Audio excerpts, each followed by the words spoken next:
Et si l'Afrique n'était qu'un seul pays ?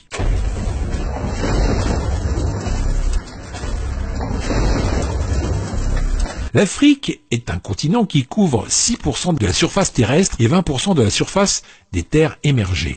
Sa superficie est de 30 millions de kilomètres carrés avec les îles. L'Afrique compte actuellement 54 pays indépendants, mais que se passerait-il si tous ces pays s'unissaient aujourd'hui pour former un État africain uni ? À quoi ressembleraient les États d'Afrique unis et quelle serait la puissance de ce pays ? Alors, il faut savoir que l'Afrique est énorme et couvre plus de 20% des terres de ce monde.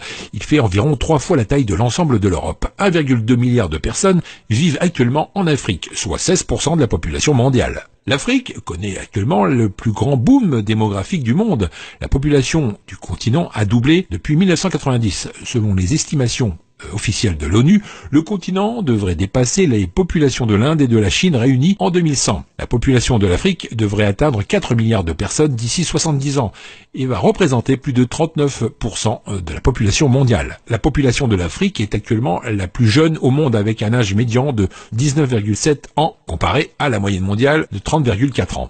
Les taux d'alphabétisation sont également bas avec seulement 64% de la population considérée comme alphabète. Mais cela varie de région en région.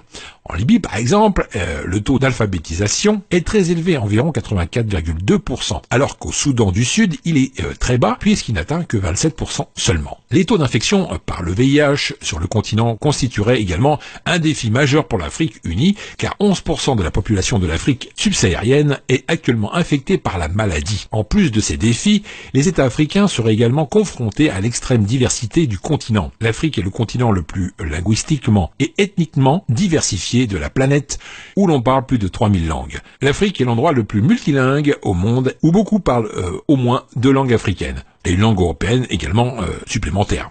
Une situation similaire à l'Afrique du Sud, où il y a 11 langues officielles. En Afrique du Nord, la langue la plus utilisée, c'est bien sûr l'arabe, et elle est parlée pas moins de 70% de la population vivant dans cette région. Nous avons 20% de la population vivant en Afrique du Nord qui parle le berbère. Dans les pourcentages restants, on y trouve l'anglais, le français et le portugais. Et pour la religion de cet État, 47% de la population serait musulmane, 47% serait chrétienne, 10% restera toujours dans les anciennes traditions africaines et 2% seraient athées ou sans religion. Passons maintenant aux 10 plus grandes villes de cet État. La plus grosse ville serait sans doute le Caire, avec une population estimée à 23 millions d'habitants. Et en deuxième place, le Lagos, avec 22,9 millions. Ensuite, nous avons le Gauteng, avec 13 millions. Puis Kinshasa, avec 12 millions. Nairobi, avec 8 millions. Luanda, 7,9 millions. Alger, 7,8 millions. Khartoum, 7,3 millions. Ibadan, 7,7 millions. Et en 10e place, Dar es Salaam, avec 5,6 millions d'habitants. En ce qui concerne la puissance militaire de cet État, alors là, c'est du lourd, mes amis. L'État africain uni pourrait aligner plus de 5 millions de soldats. Elle pourrait avoir également 7 millions de réservistes. Mais côté matériel de guerre, faut pas trop attendre à voir quelque chose de nouveau. L'arsenal militaire de cet État serait principalement du matériel russe. Mais quand même, ça reste un pays très puissant qui ne pourrait pas être envahi, ça c'est sûr. Avec cette puissance militaire, l'État africain va certainement lancer une vaste opération de nationalisation et annulera le pacte signé avec la France et le Royaume-Uni. Vous ne le saviez peut-être pas, mais aujourd'hui, beaucoup de pays africains continuent de payer un impôt colonial en France, et cela malgré l'indépendance. 14 pays africains sont obligés par la France, à travers le pacte colonial, de mettre 85% de leurs réserves à la Banque centrale de la France, à savoir le Bénin, le Burkina Faso, la Guinée-Bissau, la Côte d'Ivoire, le Mali, le Niger, le Sénégal, le Togo, le Cameroun, la République centrafricaine, le Tchad, la République du Congo, la Guinée équatoriale et le Gabon. Enfin, sachez que la France ne leur permet d'accéder qu'à seulement 15% de leur argent par an. S'ils ont besoin de plus, les pays africains doivent emprunter.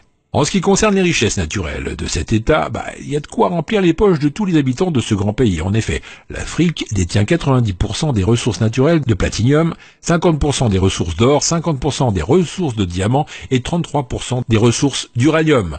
Avec la mainmise sur toutes ces ressources naturelles et la nationalisation de tous les projets de pays étrangers pris de force en Afrique, cet État aurait un PIB de 3000 milliards d'euros.